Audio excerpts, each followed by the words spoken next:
CAA के खिलाफ supreme court में पड़ी 237 याचिकाओं पर सुनवाई जारी है। सीजेआई चंद्रचूड़ की बेंच ने इन याचिकाओं पर अगली सुनवाई की अगली तारीख 9 अप्रैल को दी है। वहीं केंद्र सरकार से 3 हफ्ते के भीतर जवाब भी मांगा है।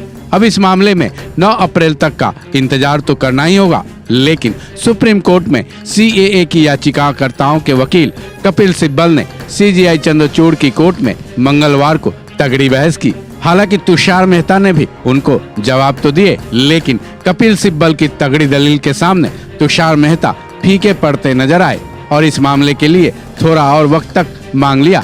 चलिए जानते हैं कि कपिल सिब्बल ने सीएए के खिलाफ पड़ी याचिकाओं पर सुनवाई के दौरान क्या तगड़ी दलीलें पेश की और तुषार मेहता ने क्या जवाब दिए। सीजेआई की बेंच के सामने कपिल सिब्बल ने केंद्र सरकार की तरफ से दलील पेश कर रहे सॉलिसिटर जनरल तुषार मेहता से सवाल दागे कि सीएए के पारित होने के तकरीबन 4 साल के बाद इसके रूल्स को नोटिफाइड करने की अचानक से क्या जरूरत आन पड़ी। सिब्बल ने एक सवाल और दागा कि आखिर 4 साल के बाद सीएए को लेकर सरकार ने इतनी जल्दी क्यों मचा रखी है। फिर सिब्बल ने सीजेआई चंद्रचूड़ की बेंच के सामने दलील भी दी कि अगर सिटीजनशिप की कोई भी प्रक्रिया शुरू होती है और उसके तहत लोगों को सिटीजनशिप मिल जाती है तो इसे फिर से बदला नहीं जा सकता है। इसलिए इस प्रक्रिया को शुरू ही नहीं होनी चाहिए, क्योंकि नियमों के मुताबिक एक बार जब किसी को नागरिकता दे दी जाएगी तो इसको वापस नहीं लिया जा सकता है। इसके बाद कपिल सिब्बल ने सीजेआई की बेंच से मांग कर डाली, इसी वजह से तत्काल इस नोटिफिकेशन पर रोक लगा दी जाए।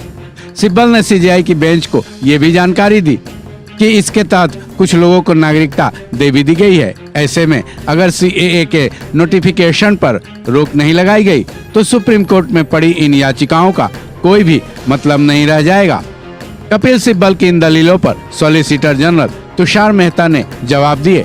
तुषार मेहता ने कहा कि किसी को नागरिकता मिले या फिर ना मिले, याचिकाकर्ताओं पर इससे कोई भी फर्क नहीं पड़ने वाला है। तुषार मेहता ने सीजेआई की बेंच को ये भी बताया कि सीएए के खिलाफ 237 याचिकाएं पड़ी हैं, जिन पर हमें अपना जवाब दाखिल करना है। इसलिए कोर्ट से गुजारिश है कि उन्हें वक्त दिया जाए। मेहता ने सिब्बल को जवाब दिया कि केवल आपके विवेक को संतुष्ट करने के लिए याचिकाकर्ताओं के प्रति कोई भी पूर्वाग्रह नहीं है। हम अपना जवाब दाखिल करना चाहते हैं। मेहता ने यह भी दलील दी कि मैं केवल पिटिशनर्स की याचिका दाखिल करने के अधिकार क्षेत्र को चैलेंज कर रहा हूं। हालांकि कपिल सिब्बल और सॉलिसिटर जनरल तुषार मेहता की इस तगड़ी बहस के बाद सीजेआई की बेंच ने इस मामले पर सुनवाई के लिए अगली तारीख 9 अप्रैल को दे दी, जिसमें केंद्र सरकार को ये भी आदेश दिए हैं कि वो 8 अप्रैल तक अपने जवाब दाखिल कर दें। बहरहाल अब देखने वाली अहम बात ये होगी कि केंद्र सरकार सीएए पर क्या जवाब दाखिल करती है और सुप्रीम कोर्ट इस पर 9 अप्रैल को क्या रुख अपनाता है। इस खबर में बस इतना ही। बाकी अपडेट्स के लिए जुड़े रहें। हमारे चैनल के साथ जुड़ने के लिए सब्सक्राइब करें और बेल नोटिफिकेशन दबाना ना भूलें।